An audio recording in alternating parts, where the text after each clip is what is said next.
제일 먼저 쓰여졌고 채택됐던 것이 1561년에 쓰여진 오늘부터 우리가 볼 벨기에 신앙고백서, 벨직 신앙고백서, 네덜란드 신앙고백서라고 부르는 이 벨기에 신앙고백서입니다. 이것이 1561년도에 제일 먼저 채택이 됐어요. 이 벨기에 신앙고백서는요, 귀도 드 브레라고 부르는 목회자가 혼자서 썼어요. 혼자서. 왜 썼냐면 로마 카톨릭의 교인이었고 성직자였습니다. 그런데 이 사람이 루터의 소식을 어렴풋이 들었어요. 그리고 칼빈과도 한 2번을 만납니다. 그 다음에 이제 편지를 몇 번 주고받아요. 그런데 이 귀도 드 브레라는 사람이 가운데 드가 있는 거 보니까 귀족입니다. 이 사람은 이제 이름에 드라는 게 들어가면 귀족이에요. 아버지가 이제 귀족인 것 같아요. 집안이. 이 사람이 성직을 수행하면서 어려서부터 무슨 얘기를 듣고 자랐냐면 로마 카톨릭에서 누군가를 이단으로 몰아서 화형을 시키더라, 이런 얘기를 듣고 자랍니다. 그리고 옆마을의 누군가가 이단에 빠져서 화형을 당했다더라, 손가락이 잘렸다더라, 이런 얘기를 듣고 자라요. 어려서부터. 그러면서 이 부레가 무슨 생각을 하냐면 도대체 이 로마 카톨릭 교회에서 가르치는 이 풍부하고 온전한 가르침을 믿지 않고 왜 사람들이 죽는 줄 알면서도 이단이라고 부르는 그 해괴한 가르침을 따라가는가? 이게 궁금해진 거예요. 어느 날. 왜 저 사람들은 목숨을 버리면서까지 저 이단이라고 말하는 것에 빠져들까? 그래서 궁금하게 여기다가 그들과 접촉하고 소문을 듣고 그들의 가르침이나 설교를 들어요. 그리고 나서 어떤 것을 느끼냐면 교회의 정통에 따라서 그것을 지킨다고 구원을 받는 것이 아니다라는 것을 알게 됩니다. 이분이 그러면서 로마 카톨릭에서 탈퇴해서 개혁파 신앙으로 돌아서기 시작했고 계속 망명을 하면서 도망다닙니다. 개혁자들처럼. 초기 개혁자들은 다 도망다녔어요. 도망다니면서 우리 이 개혁신앙을 믿는 사람들은 범법자나 반역자가 아니라 성경대로 하나님을 믿는 선량한 시민들입니다. 이것을 왕에게 글로 써서 보내고 싶어 했어요. 우리는 반역이나 범법자가 아니라 성경대로 하나님을 믿는 선량한 사람들입니다. 그것을 쭉 적어서 써보내면서 우리는 이것을 믿습니다 라고 하면서 1조, 2조, 3조에서 37조까지 써놓은 것이 이 벨기에 신앙고백서예요. 그러니까 이 브레라는 목회자가 개혁파 신앙을 믿고 있는 당신들이 반역자라고 범법자라고 지금 잡아서 화형시키고 손가락을 자르고 코를 베어버리는 그들은 반역자나 범법자가 아니라 성경대로 하나님을 믿고 있는 사람입니다. 이렇게 말하고 싶었던 거예요. 그게 벨기에 신앙고백서의 출발입니다. 이렇게 썼어요. 근데 문제는 생각해 보세요. 이것을 편지 형식으로 쫙 썼습니다. 그런데 내용이 작은 내용이 아니에요. 1조부터 37조까지 우리가 하나님을 어떻게 믿느냐를 정리를 쫙 했거든요. 우리 개혁파 신앙은 이런 하나님을 믿습니다. 이렇게 써놨어요. 성경 구절과 함께 주제별로 37조까지. 그러면 그게 두꺼워서 책처럼 된 거예요. 편지인데 책처럼 됐어요.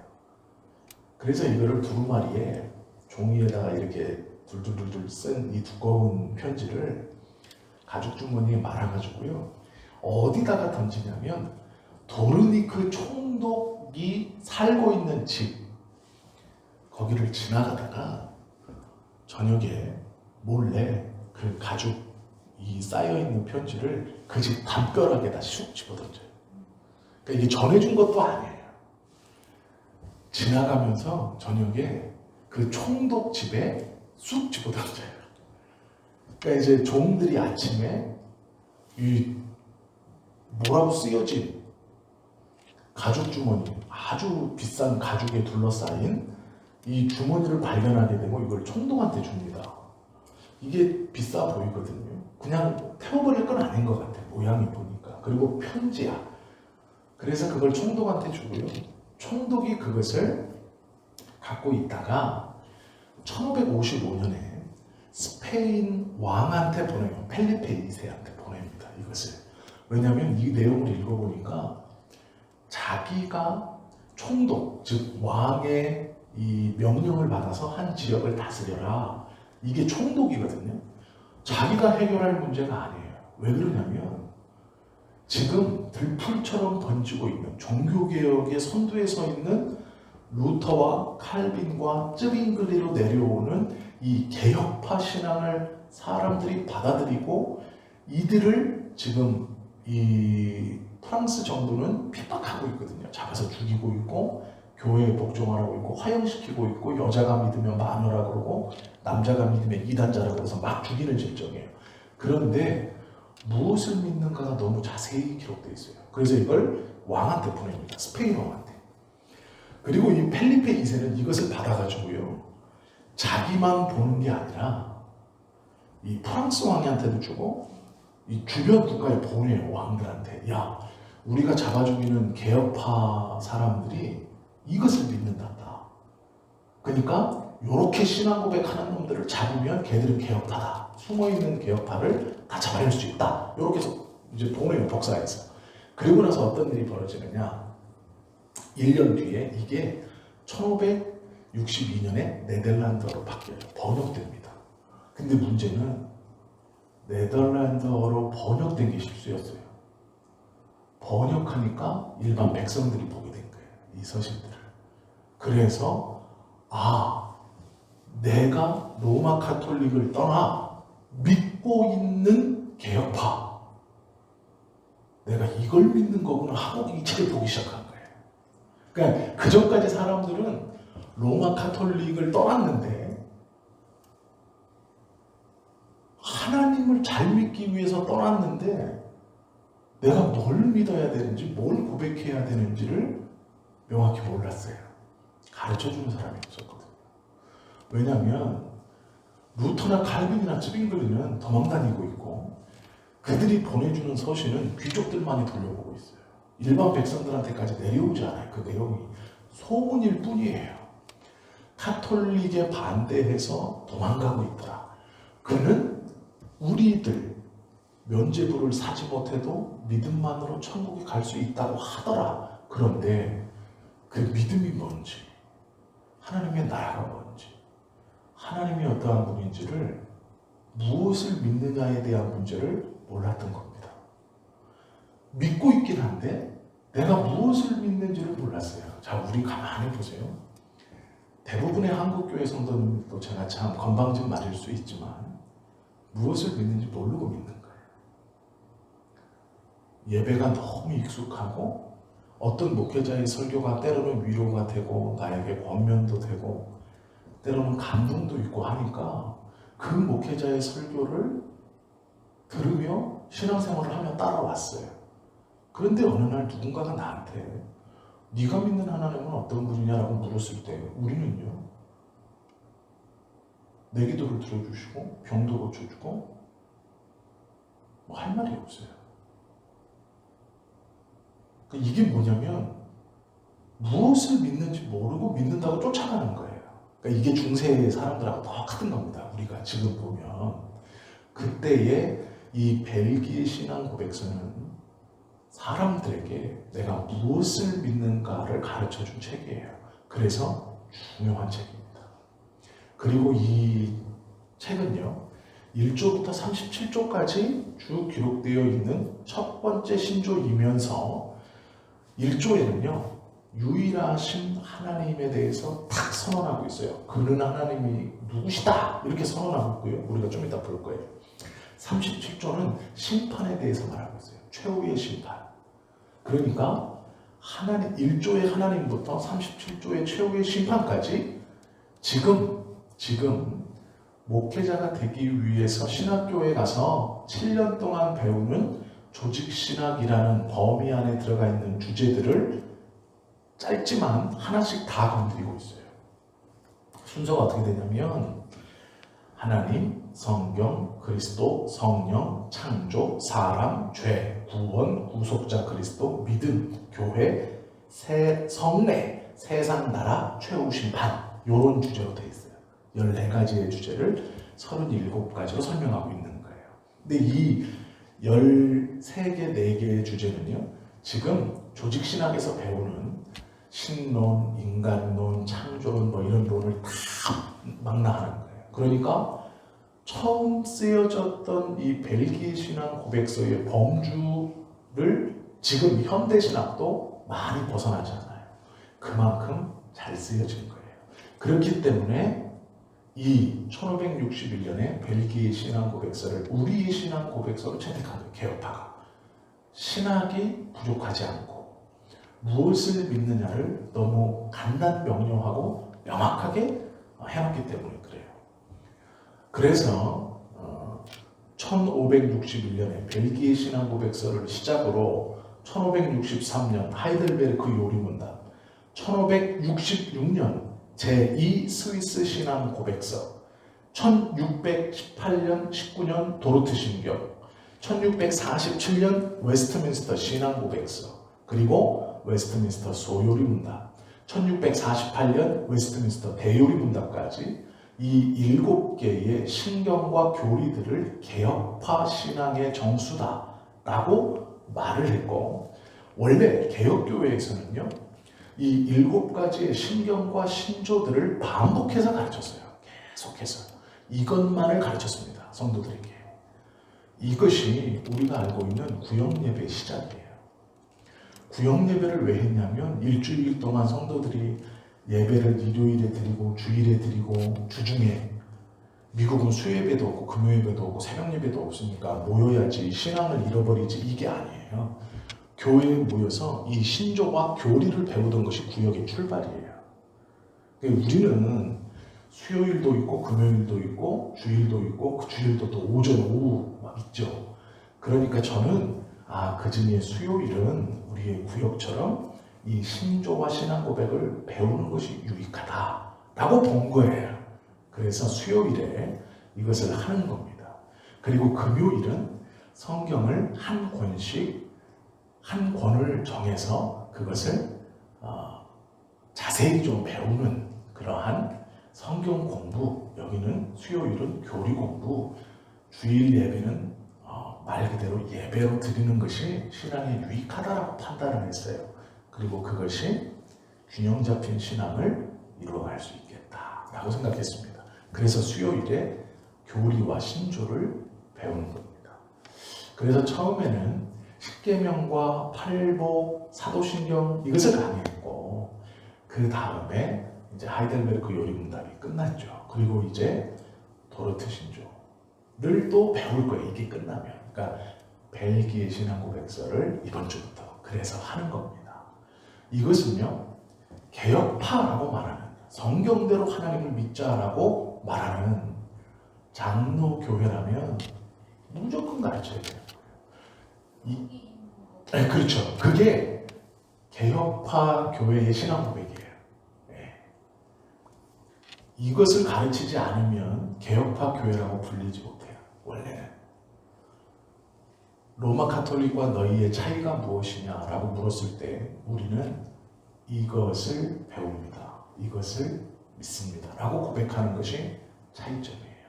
그런데 이것은요, 설교를 통해 다 아시는 내용이에요.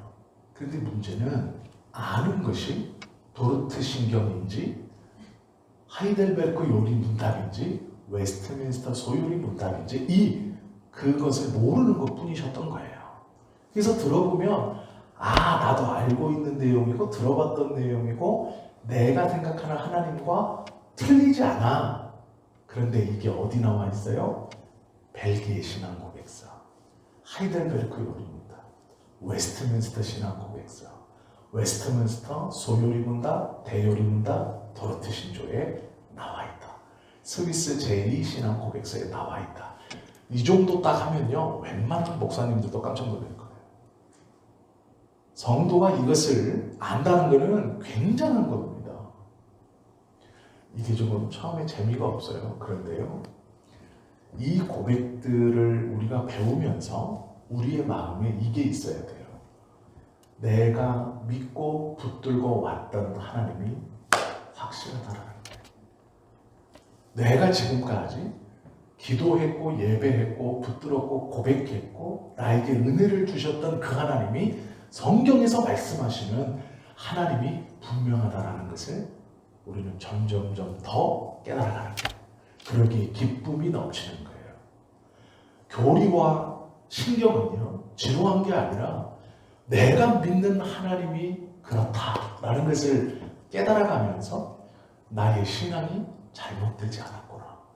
내가 붙들었던 하나님, 내가 고백한 하나님, 내가 의지했던 하나님이 이런 분이시구나를 깨달으면서도 기쁘지만 내가 다른 하나님을 고백한 것이 아니구나 라는 것에서 기쁜 거예요.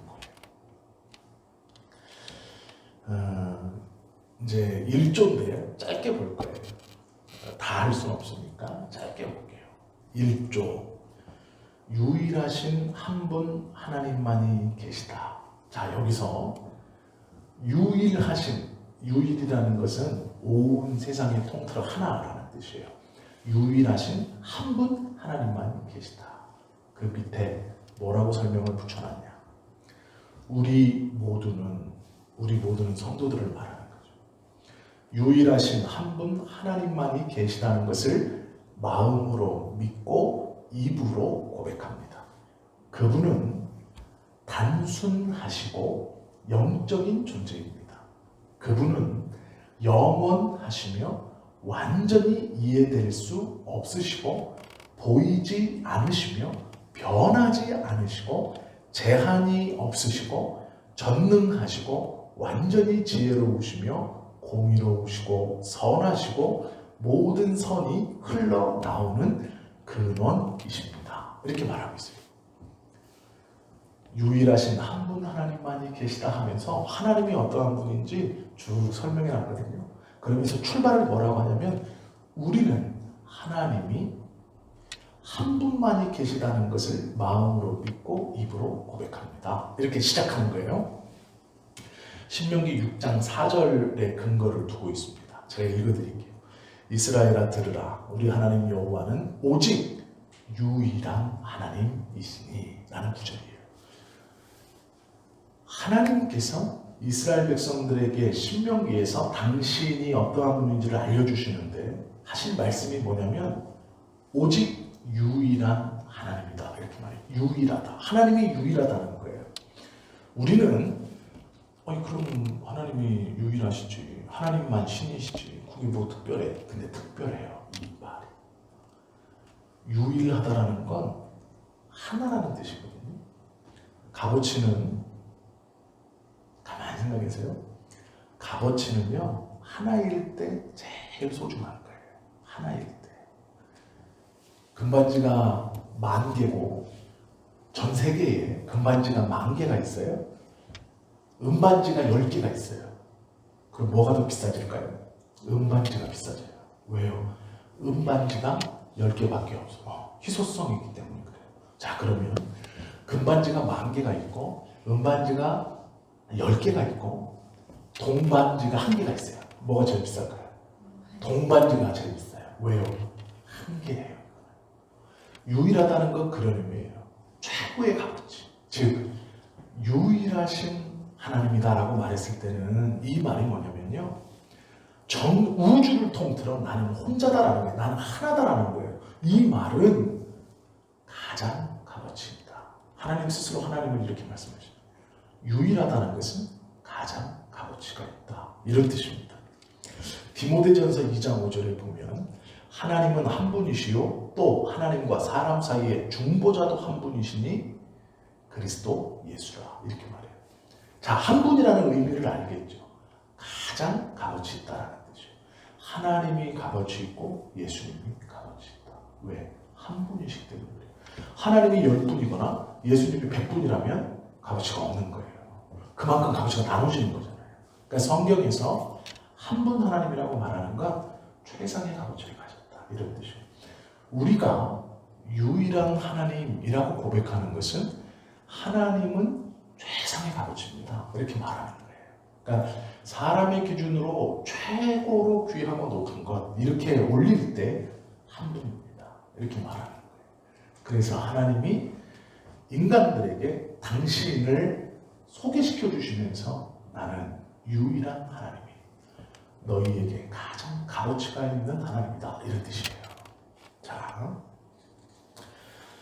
이 고백은요 또 특징이 있어요. 뭐냐면 다신론, 하나님 외에 하나님도 신이고 다른 것도 신이다. 이걸 부정하는 말이에요. 유일하신 하나님이다라는 것은 내가 최고의 값어치이고 나 혼자다라는 뜻이거든요.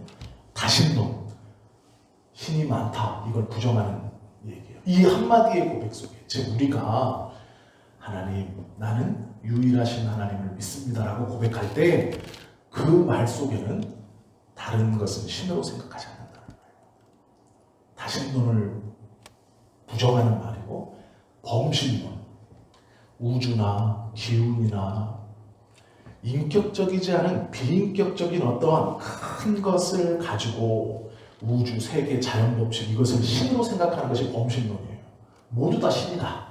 신의 기운이 있다. 이게 범신론이거든요. 이것 부정하는 거예요. 그러니까 유일하신 하나님이라고 고백할 때는 다신론과 범신론을 부정하는 의미가 그 안에 들어가 있어요. 그래서 유일하신 하나님이라고 말하는 것은 매우 중요한 고백이에요. 그래서 우리가 한 분, 지존하신 하나님, 한 분이신 하나님 이렇게 말하는 건 세상에 이 신들을 부정하는 거예요. 그리고 무신론도 부정하는 겁니다. 무신론은 신이 없다는 거잖아요. 유일하신 하나님이라고 말할 때 유일한 신이 계시다라고 말하는 거예요. 그렇기 때문에 세상 사람들이 말하는 야 세상에 신이 어디 있어? 라는 것도 부정한다는 거예요. 그러니까 우리가 기도를 드릴 때나 하나님에 대해서 고백할 때 유일하신 하나님이라는 그 말 속에는 다신론과 범신론과 무신론을 인정하지 않는 거예요.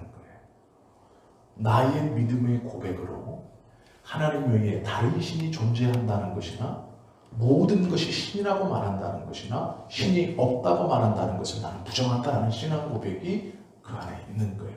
그렇기 때문에 유일하신 하나님이라는 고백은 중요한 고백입니다. 그래서 하나님에 대해서 이야기할 때 하나님을 가리켜 한 분이신 유일하신 하나님 이렇게 말하는 거예요. 이 뜻을 포함해서. 그리고 이제 하나가 더 있어요. 그게 뭐냐면 하나님의 속성에 대해서 이야기하는데 첫 번째로 말하는 게 하나님은 영이시니 이렇게 말하는 거예요. 영이시다. 이게 왜 첫 번째로 있고 제일 중요한 말이에요. 하나님은 영이다 라는 말. 왜 그러냐면요. 영이시기 때문에 무한할 수 있는 거예요. 영의 반대는 뭘까요? 육이에요. 육체는요 무한하지 못해요. 육체는 제한적이에요. 육체는 제한적입니다. 영은 제한적이지 않아요. 하나님을 말씀하면서 하나님은 영이시니라고 말하는 것은 그가 영이시기 때문에 제한이 없으시다. 영이시기 때문에 영원하시다. 영이시기 때문에 불변하시다. 영이시기 때문에 보이지 않으신다가 다 성립되는 거예요. 하나님이 영이 아니라면 불변하지 못해요. 왜? 영이 아닌 육은 변하게 되어 있어요. 노화가 되죠. 닳아요. 아무리 강력한 다이아몬드도 시간이 지나면 광택이 죽어요. 이해가 되시죠? 이게 무슨 말인가? 하나님은 영이시다라는 것이 전제가 돼야 돼요. 이거는 불변하는 거예요. 하나님은 영이기 때문에 변함이 없고 하나님은 영이기 때문에 제한이 없고 하나님은 영이시기 때문에 무한하시고 불변하시고 보이지 않는다는 거예요. 영이시다라고. 그래서 우리가 예배할 때 하나님은 영이시니라고 말하는 것은요, 여러 가지를 포함하고 있어요. 눈에 보이지 않지만 우리와 함께 계시니 라는 뜻이 들어있고요. 눈에 보이지 않으시고 영이시니 불변하셔서 우리의 예배를 동일하게 받으신다 라는 뜻도 있고, 모든 곳에 편재해 계신다 라는 뜻도 있어요. 우리가 예배 드리면서 앞자리에 있는 사람이나 뒷자리에 있는 사람이나, 이제 목사님들이 그러잖아요. 앞자리는 금자리, 은자리, 똥자리 뭐 이러잖아요. 이거는 하나님이 영이시다라는 말하고는 안 맞는 말이에요. 하나님이 여기는 많이 계시고 저기는 조금 있고 저기는 이런 게 아니잖아요. 그 영이시다라는 고백에 무소무제하시고 편재하시고 모든 곳에 계시고 무한하시고 이게 다 들어가 있는 거예요. 영이시다라는 고백 한마디에 그 모든 것들을 다 내포하고 있는 말입니다. 그래서 하나님은 영이시니 라는 것이, 하나님은 한 분 유일하신 하나님, 그분은 영이시다가 제일 첫 번째 붙는 거예요. 이 모든 뜻을 영이시라는 것이 내포하고 있기 때문에 그래요. 자, 하나님은 영이시기에 영원성이 있어요. 영원하세요. 무슨 얘기냐면 시간 너머에 계시는 거예요. 하나님은요, 과거가 없어요. 하나님은 미래가 없어요. 지금 오해하지 마세요. 우리는 시간이라는 것에 걸쳐서 살아가는 사람들이에요. 10초가 지나면요, 물론 오늘의 10초는 제가 10초 뒤에도 여기서 말씀을 전하고 있을 거예요. 10초 뒤에도. 그러나 10년 뒤에, 정확히 지금부터 10년 앞에 미래에 제가 설교를 하고 있을지 밥을 먹고 있을지 몰라요. 10년 전에 설교를 하고 있었는지 밥을 먹고 있었는지 잠을 자고 있었는지 몰라요. 우리는 10년 전을 과거라고 그러고, 맞죠? 10년 앞을 미래라고 그러고 지금을 현재라고 그래요. 지금은 제가 사니까 현재, 설교하고 있는 이 시간이 우리에겐 현재죠. 자, 하나님이 영원하시다는 건요, 모든 시간이 현재이신 거예요. 모든 시간. 과거도 하나님은 현재로 살고 계세요. 미래도 하나님은 현재로 보고 계시는 거예요. 왜? 하나님은 시간에 걸쳐서 시간과 같이 가시는 분이 아니고요, 시간을 초월해서 그 시간에 임재하실 수 있고 그 시간을 살아가시는 분이에요. 그래서 하나님은 모든 시간이 현재예요. 이게 영원성입니다. 그래서 제가 문경환 집사님에게 이런 말을 한 적이 있어요. 자기 오빠가 구원받을 수 있을까요? 참 좋은 사람인데 이렇게 말하더라고요. 그래서 문경환 집사님이 오빠 구원을 위해서 기도하고 있어요. 이때.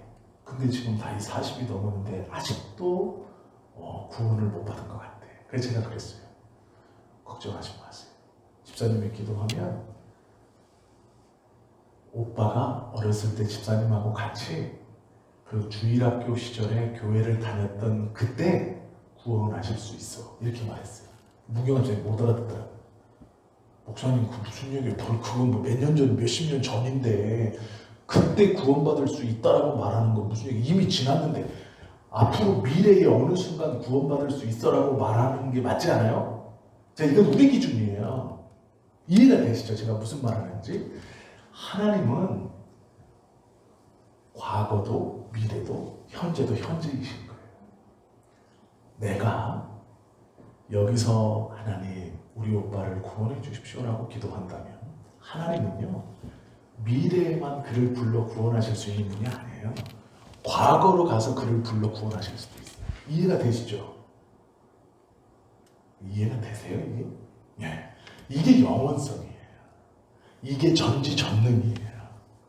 하나님은 그런 분이십니다. 그렇기 때문에 꼭 기도가, 지금의 나의 기도가 지금이나 미래에 응답된다고만 생각하시면 안 돼요. 지금의 나의 기도가 과거의 현재를 살고 계신 하나님께 응답될 수도 있어요. 과거를 현재로 살고 계신 그 하나님이 과거, 내겐 과거지만 그분에겐 지금 현재인 그 시간에 응답하실 수 있어요. 지금 내가 기도하는 이것이. 왜요? 우리는 미래를 살지 못하잖아요. 지금만 살고 있어요. 그런데 하나님은 미래와 현재와 과거를 현재로 사시는 분이에요. 제가 문경환 집사님한테 이야기를 했더니 이해가 안 간대. 당연히 이해가 안 가죠. 우리는 그렇게 못 사니까. 하나님은 아니에요. 그래서 제가 그랬어요. 잘 들어보세요. 내가 지금 우리 부모님의 구원을 위해서 기도하면 과거 어느 시점에 돌아가신 그분 이제 나는 이분 구원받지 못한다고 생각해요. 그렇잖아요? 돌아가셨잖아요. 내 기준에서는 과거에 끝났어요. 이제 하나님이 미래에서 구원을 시켜주셔야 되는데 미래는 없잖아요. 내 기준에서. 그러면 우리는 구원을 멈춰요. 이게 기도를 멈춘다고요. 내 기준에서는 끝났으니까. 근데 하나님의 기준에서는요. 안 끝난 거예요. 그렇기 때문에 우리의 기도가 하나님의 입장에서 기도를 드린다는 것은 끝나는 기도라는 건 없는 거예요. 그가 죽었다고 끝났다? 아닌 거예요. 하나님은 전능하신 분이에요. 영원하신 분이에요. 그 과거가 현재로 사시는 분이에요. 능히 바꾸실 수 있는 분이에요. 물론 그렇게 바꾸시는 경우가 드물기 때문에 아니 어쩌면 안 바꾸시는 분이실 수도 있지만 하나님은 능히 그 능력을 가지고 있어요. 이게 영원입니다. 우리가 믿는 하나님은 영이시고 영원하시다는 건 그런 의미예요. 그러니까 우리의 생각으로 하나님을 판단하시면 안 돼요. 성경에서 말씀하신 하나님은 시간 너머에 계시는 분이에요. 또 두 번째는요. 불가시적 존재예요. 즉 눈으로 볼 수 없어요. 하나님은 영이시기 때문에 육신의 눈으로 보이지 않아요. 이게 정상입니다. 그러면 성경에서 하나님의 손, 하나님의 발, 하나님의 발등상, 하나님의 눈 이렇게 얘기해요. 그럼 우리는 이제 이렇게 생각해요. 하나님이 삼위 하나님이 모여서 우리의 형상대로 우리가 사람을 만들자라고 했으니 하나님도 사람처럼 생겼을 것이다. 그 형상을 따서 우리를 만들었으니 이렇게 생각해요. 여기서 큰 오류가 발생합니다. 예전 사람들도 그렇게 믿어서요. 사람의 보편적 형상과 다르게 태어난 사람을 하나님의 저주를 받았다고 생각했어요. 이해가 되시죠? 그리고 그들을 차별했어요. 나면서부터 장애가 있는 사람은 하나님의 보편적 형상을 담지 못했기 때문에 하나님께 징계를 받았다라고 해서 이 사람들을 죄인이라고 그리고 내쳤다고요. 그리고 외모적으로 굉장히 이쁘고 잘생기고 키가 크고 힘이 세거나 좋았던 사람은 하나님의 복을 받았다고 생각했어요. 하나님의 형상을 더 닮은 거예요. 사람보다 뛰어난 사람은 하나님의 형상을 더 닮았다고 생각해서 그를 왕으로 삼거나 그를 높였고요. 보편적 사람의 형상에서 낮은, 즉 장애가 있는 사람을 무시하고 저주받았다고 생각했어요. 우리도 그렇게 생각하잖아요. 우리도 아니라는 거예요. 하나님의 형상이라고 말했을 때 그 형상은 나중에 뒤에서 배우겠지만 하나님이 우리와 공유하시는 속성이 있어요. 그걸 말하는 거예요. 외모가 아닙니다. 하나님은 영이시기 때문에 보이지 않으세요. 그러면 성경에서 나와 있는 사람처럼 묘사한 구절은 뭐냐? 그것은 하나님이 어떠한 분인가 우리의 믿음, 연약한 믿음을 성장시키고 굳건하게 하시기 위해서 사람이 아닌 것을 사람처럼 표현해 주신 거예요. 이해가 되시죠? 사람이 아닌 것을 이해를 돕기 위해 사람처럼 표현해 준 거예요. 우리가 초등학교 아이들에게 어떠한 것을 설명할 때 그 아이들의 눈높이로 설명하는 것 같은 거예요. 왜 우리 이러잖아요? 엄마, 백인은 왜 피부색이 하얘? 흑인은 왜 피부색이 까매? 왜 동양인은 피부색이 이래? 그러면 교회에서 옛날에요. 우스갯소리로 이런 얘기 했어요. 하나님이 사람 만들 때 구웠는데 너무 빨리 꺼내서 백인 됐고 너무 늦게 꺼내서 흑인 됐고 적당하게 잘 익은 게 우리래. 이렇게 얘기해 줬어요. 그럼 애들이 거기서 근데 얘들도요. 커면 알아요. 왜 백인이 피부색이 하얗고 흑인이 까맣고 동양인이 이런지 알아요. 근데 어렸을 때는 그렇게 하면 이해하는 거예요. 하고 똑같은 겁니다. 그렇게 설명하시는 거예요. 우리가 하나님에 대해 이해할 수 있도록 하고 더 믿을 수 있도록. 원래 하나님은 보이는 분이 아니세요. 보이는 분이 아니라 믿지 못하는 게 아니고요. 보이는 분이 아니기 때문에 더 믿을 수 있는 거예요. 보이는 분이 아니시기 때문에. 우리 눈에 보이지 아니하기 때문에. 디모데전서 6장 16절에 보면 이런 말씀이 있습니다. 오직 그에게만 죽지 아니함이 있고 가까이 가지 못할 빛에 거하시고, 이 뒷말 보세요. 어떤 사람도 보지 못하였고 또 볼 수 없는 이시니 그에게 존귀와 영원한 권능을 돌릴지어다. 아멘. 이렇게 쓰고 있어요. 볼 수 없고 어떤 사람도 보지 못하였고 볼 수 없다. 이렇게 말하는 거예요. 모세가 하나님의 형상이 너무 궁금해서요. 하나님의 형상을 자기가 본 줄 알았어요. 가시떨기가 꺼지지 않고 그것이 불꽃이 붙었을 때 모세는 그것이 하나님의 형상인 줄 알았어요. 그런데 아니었어요. 그것은 땅에 있는 것이었고 하나님의 목소리는 하늘에서 들립니다.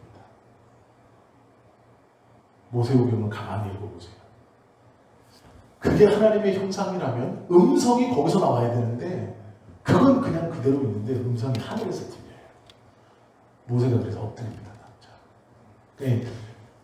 그 불꽃이 모세는 하나님인 줄 알았어요. 그래서 뭐라 그러냐면 하나님 형상을 좀 보여주십시오 그랬더니 절벽 이 사운데 요만큼 갈라지고 모세가 눈이 빠지는 거예요. 요만큼만 지금 이렇고 반대쪽에서 지금 막 하나님이 지나가시는 거예요. 근데 모세가 보려고 눈을 이리저리 했는데 안 보이잖아요. 요만큼이니까 보는 각도가 정해져 있으니까. 그러니까 막 태풍도 불고 바람도 불고 번개도 치고 막 하니까 이제 막 이 위험 중에 하나님이 오시는구나 했는데 갑자기 뭔가가 반대쪽에서 눈을 다 가립니다. 모세가 이렇게 보고 있는 거기를 다 막아버려요. 모세가 답답하잖아요. 근데 얼마 뒤에 이제 이렇게 탁 해서 뒷모습만 싹 보여줘요. 모세가 뒷모습을 봤대요. 그러니까 이런 거예요. 여기에 이렇게 틈이 있는데 반대쪽에서 날 쳐다보고 있어요. 제가 여기 바짝 붙어갖고 가면 안 보이잖아요. 거기를 이제 이렇게 가려놓고 가는 거예요. 그리고 이렇게 뛸 때 뒷모습을 본 거예요.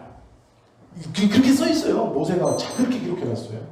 그래서 내가 여호와의 뒷모습을 보았다 이렇게 했어요. 근데 그게 하나님의 뒷모습이 아닌 거예요. 모세가 큰 일을 앞두고 그에게 위로를 주시기 위해서 그렇게 한 거예요. 음성만 들어도 선지자들의 고백은 그 두려움과 어미로움 때문에 죽어요. 그런데 모습을 본다는 건 상상할 수 없는 거예요.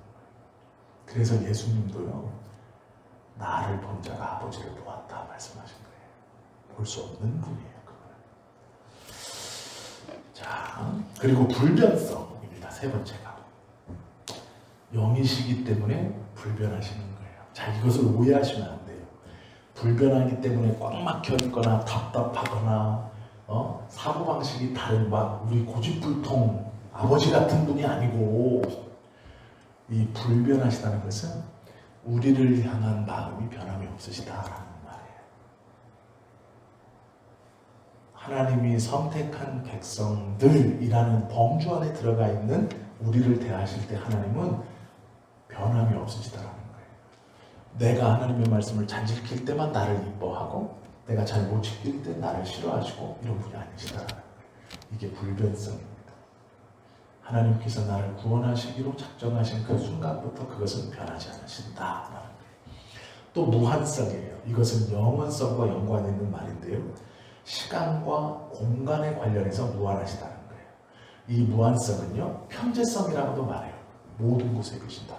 과거의 모든 곳, 현재의 모든 곳, 미래의 모든 곳에도 하나님이 계신다라는 것이고요.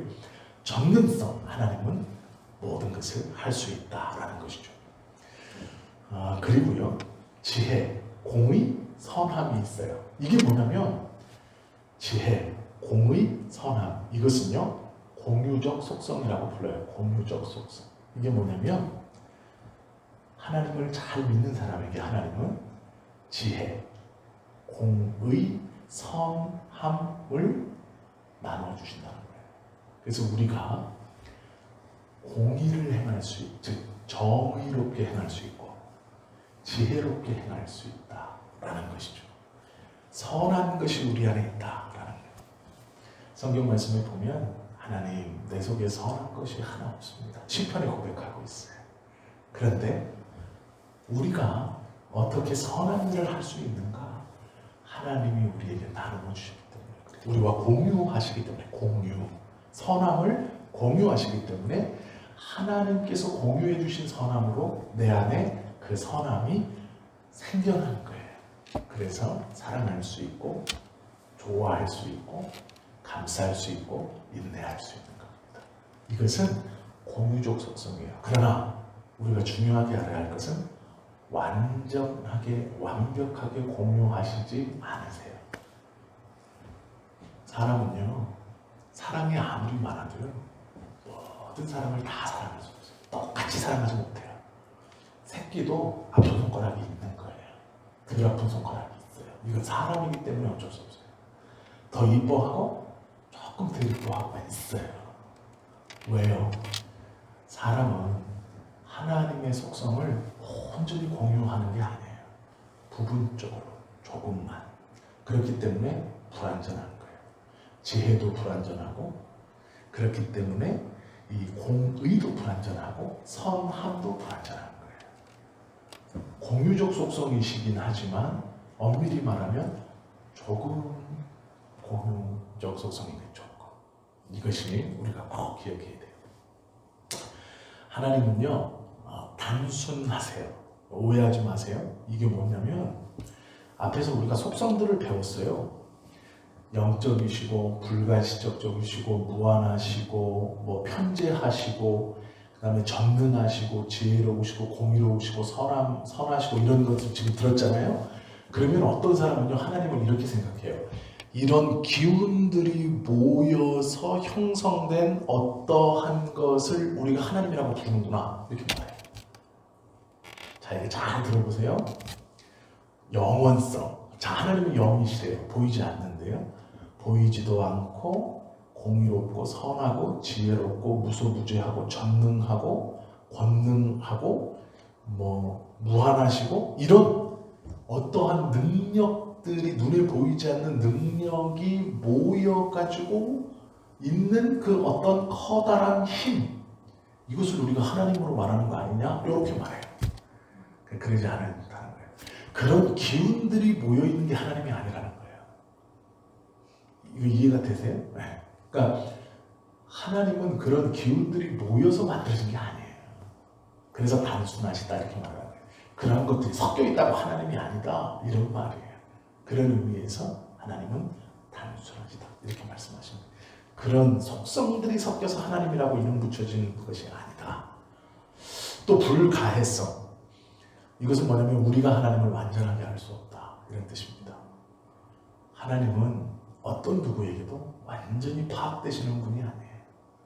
어떤 누구도 하나님을 완전히 알 수 없어요. 우리는 성경을 통해서 성경에서 보여주시는 것만큼 하나님을 알 수 있는데 참 우리의 죄로 인해서 성경에서 보여주시는 것도 100% 다 이해 못해요. 그래서 하나님을 온전히 아는 사람은 없어요. 우리가 이 땅에서 아무리 내가 하나님을 잘 압니다. 하나님을 이렇게 섬기겠습니다. 하나님은 이런 분입니다. 라고 하는 것이 하나님의 정말 하나님이시라는 것의 정말 작은 부분을 경험한 거예요. 근데 그걸 가지고 내가 막 남들보다 큰 어떠한 것을 한 것처럼 자랑하고 그 웃긴다는 거예요. 하나님. 피식피식 대신다는 거예요. 간증을 함부로 하지 말아야 될 이유가 그겁니다. 그것은 하나님이 나에게 주신 은혜예요. 소중하게 간직하고 있으면 그것은요 은혜로 남을 수 있어요. 그러나 그걸 값싸게 떠벌리는 순간 그건 더 이상 은혜가 아니에요. 그건 하나님이 피식피식 웃는 거예요.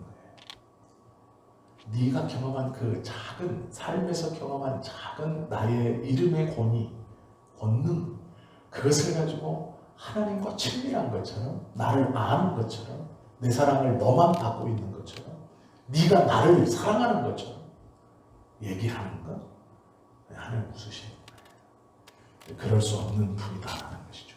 제가 말씀 마칠게요. 1조를 저희가 함께 좀 봤어요. 37개 중에 한 개를 본 거죠. 제가 다시 읽어드릴게요. 잘 한번 들어보세요. 제1조, 유일하신 한 분 하나님만이 계시다.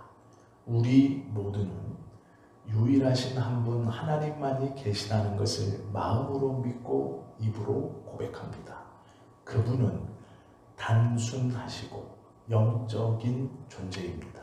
그분은 영원하시며 완전히 이해될 수 없으시고 보이지 않으시며 변하지 않으시고 제한이 없으시고 전능하시고 완전히 지혜로우시며 공의로우시고 선하시고 모든 선이 흘러나오는 근원이십니다. 이렇게 하나님은 말하고 있어요. 우리가 믿는 하나님이 어떠한 분인가? 정말 하나님이라고 말할 때 이 큰 것에 우리는 지금 아주 작은 하나님의 공의와 속성들을 들은 거예요. 이것도 우리는 사실 다 이해를 못해요. 그러면 하나님이 어떠한 분인가를 섣불리 얘기할 수 없는 거예요. 그리고 반대로 나를 사랑하신다고 말하시는 하나님이 얼마나 큰 분인가를 우리가 알 수 있어요. 반대로 우리의 하나님은 사람이 생각하는 정의로 우리가 지금 본 이 하나님이에요. 이것도 우리는 다 몰라요. 그리고 이 정의도 사람의 입장에서의 정의예요. 하나님의 입장에서의 정의가 아니란 말이에요. 그러니까 우리가 믿는 하나님이 얼마나 크신 분인지, 창조주라고 불릴 수 있는 분이 왜 하나님밖에 없는 것인지, 그리고 나를 구원해 주시고 나를 사랑한다고 하시는 그분이 어떠한 분인지 우리가 감히 말할 수 없다라는 것입니다. 그래서 일찍이 믿음의 선진들은 자기들을 하나님 앞에 놓았을 때 우리는 먼지와 같습니다. 이렇게 고백했어요. 우리는 진토와 같습니다. 알갱이보다 더 작은 먼지처럼 당신 앞에 섭니다. 이렇게 말했어요. 그러니 주님의 음성을 들을 때, 하나님을 만날 때 믿음의 선진들은 하나같이 그 하나님의 크고 두려운 음성 앞에 납작 엎드리게 됐고 함부로 그들의 입을 놀리지 않았어요. 오늘 우리가 하나님이 어떠한 분인가에 대해서 짧게 한번 봤습니다. 이 하나님뿐 아니라 다음 주에 배울 2조 그리고 그 다음 주에 배울 3조 이 37개의 신앙의 고백문에서 우리는 처음부터 최후의 심판이 기록되어져 있는 37번째 신앙 고백까지 마음으로 믿어 입으로 시인하는 그러한 올바른 신앙의 하나님에 대한 것들을 습득하고 또 우리의 믿음이 성장하고 하나님이 기뻐하시는 것을 함께 고백하고 나아가면서 정말로 믿는 자가 믿어야 할 것이 무엇인가, 고백하는 것이 무엇인가를 제대로 그리하여 우리의 믿음이 건강해지고 흔들림 없는 굳건한 믿음이 될 수 있기를 예수님의 이름으로 축원합니다. 기도하시겠습니다.